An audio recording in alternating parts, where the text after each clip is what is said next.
Student. आज का जो हमारा टॉपिक है वो है कक्षा पुस्तकालय में पुस्तकों का संकलन, यानी कि किस प्रकार की पुस्तकों का हमें हमारी लाइब्रेरी में संकलन करना चाहिए, किस प्रकार की पुस्तकों को रखना चाहिए। उससे पहले हम देखेंगे कि कक्षा पुस्तकालय क्या है। तो कक्षा पुस्तकालय जो होता है वो किसी भी विद्यालय का महत्वपूर्ण अंग माना जाता है और साथ ही साथ में छात्रों के चारित्रिक विकास और शैक्षिक गुणों को बढ़ाने की दृष्टि से भी जो पुस्तकालय है उसका महत्व माना जाता है। ठीक है, साथ ही साथ में जो पुस्तकालय होता है, लाइब्रेरी को जो है वो विद्यालय का हृदय कहा गया है और हृदय कहा जाने के साथ साथ में नवीनतम ज्ञान की खोज जहाँ से की जाती है, उस खोज का जो स्थल है वो भी किसे माना गया है, तो पुस्तकालय को कहा गया है, जहाँ से क्या है बालक पढ़ता है और नई नई ज्ञान की बातें जो है वो सीखता है, इसीलिए उसे खोज का स्थल भी कहा जाता है। साथ में ही विद्यालय कक्षा पुस्तकालय को विद्यालय की बौद्धिक प्रयोगशाला भी कहा गया है। तो लाइब्रेरी जो है उसे क्या कहा जाता है, बौद्धिक प्रयोगशाला भी कहा गया है। और साथ ही साथ में पुस्तकालय को बौद्धिक एवं साहित्यिक अभिवृद्धि का स्थान माना जाता है, यानी कि पुस्तकालय को क्या है, बौद्धिक और साहित्यिक अभिवृद्धि का, यानी कि जहाँ से बुद्धि से संबंधित, बौद्धिक तो उनकी बुद्धि तो बढ़ती है, वो साहित्य को भी पढ़ते हैं लाइब्रेरी में, इसीलिए उससे क्या है उनका बौद्धिक और साहित्यिक अभिवृद्धि का स्थान भी माना जाता है। और नवीन ज्ञान की खोज का केंद्र भी कहा जाता है। तो लाइब्रेरी को नवीन ज्ञान की खोज का केंद्र भी कहा जाता है, क्योंकि वहां पर जाकर ही बालक की क्या है, बालक अनेक साहित्यों को पढ़ता है, अनेक ज्ञान की पुस्तकें पढ़ता है, हास्यपूर्ण पुस्तकें पढ़ता है। तो वहां पर जाके बालक का जो है वो बुद्धि में क्या होता है, विकास हो पाता है। इसीलिए क्या है कि इसको शैक्षिक दृष्टि से बहुत ही महत्वपूर्ण माना जाता है लाइब्रेरी को। ठीक है, लाइब्रेरी से संबंधित, कक्षा पुस्तकालय से संबंधित एक परिभाषा कही गई है कार्लाइल की। ठीक है, कार्लाइल के अनुसार पुस्तकों का संकलन आज के युग का वास्तविक विद्यालय है। ठीक है, क्या कहा है कार्लाइल ने कि भाई सबसे आज के युग में क्या है, वास्तविक विद्यालय वही है जहां पर क्या हो, अच्छी अच्छी जो पुस्तकें हैं उनका संकलन किया गया हो।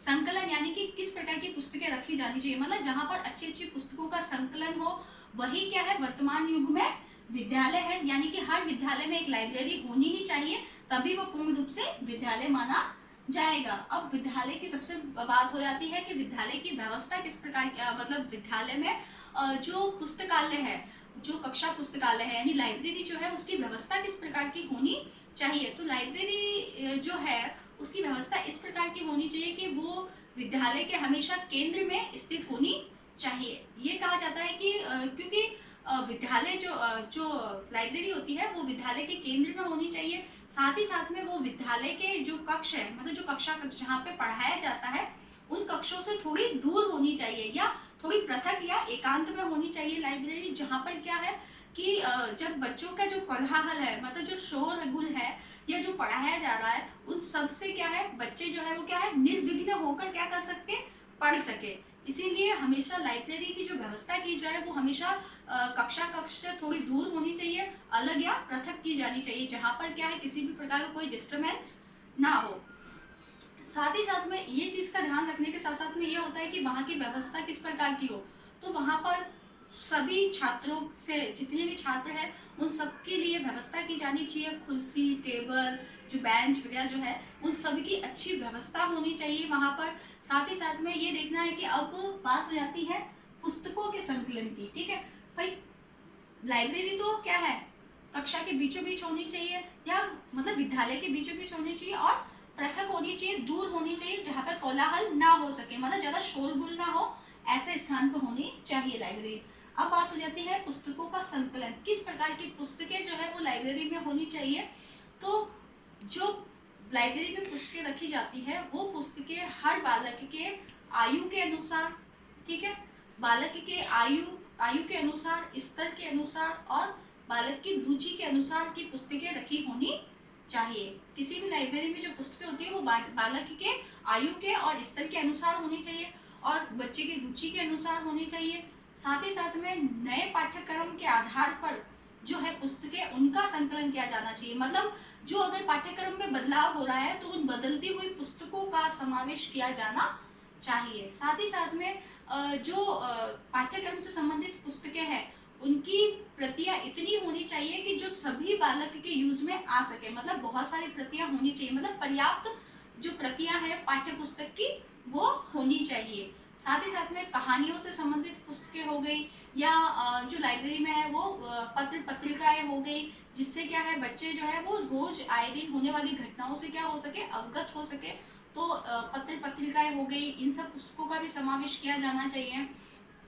साथ ही साथ में एक शिक्षक के लिए भी, जो शिक्षक के प्रयोग में आने वाली पुस्तकें जो होती है उनका भी संकलन किया जाना चाहिए लाइब्रेरी में, जिससे क्या हो कि एक शिक्षक अपने व्यावसायिक गुणों को भी बढ़ा सके और अपनी पढ़कर अपनी बुद्धि का भी विकास कर सके।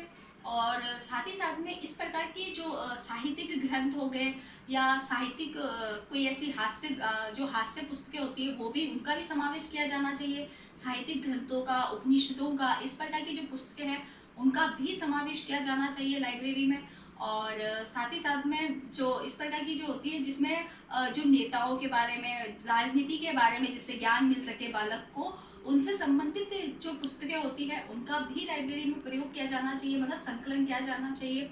साथ ही साथ में इस टाइप की पुस्तकें हो हमारी लाइब्रेरी में जिससे बालक अधिक से अधिक क्या है धार्मिक चीज़ों से जुड़ सके, तो धार्मिक ग्रंथों से संबंधित हो जिसमें विषय वस्तु, वो सारी चीज़ें भी हमारी लाइब्रेरी में होनी चाहिए। और इस तरह की जो पुस्तकें जिससे क्या है बच्चा जो है वो ज़्यादा से ज़्यादा जुड़ सके, यानी कि जो समाज से संबंधित होती है घटनाएं, जो सामाजिक मुद्दों पे होती है, तो इनसे संबंधित जो प्रकरण पर लिखी पुस्तकें होती है जिससे क्या है बालक समाज की बुराइयों, सामाजिक घटनाओं, इन सब से समझ सके, उन सब से संबंधित जो पुस्तकें हैं उनका भी जो है वो संकलन किया जाना चाहिए लाइब्रेरी में। और हर नए पाठ्यक्रम के आधार पर, मतलब जो पाठ्यक्रम में बदलाव हो रहा है उस पाठ्यक्रम के आधार पर आने वाली हर नवीनतम पुस्तकों का भी संकलन किया जाना चाहिए।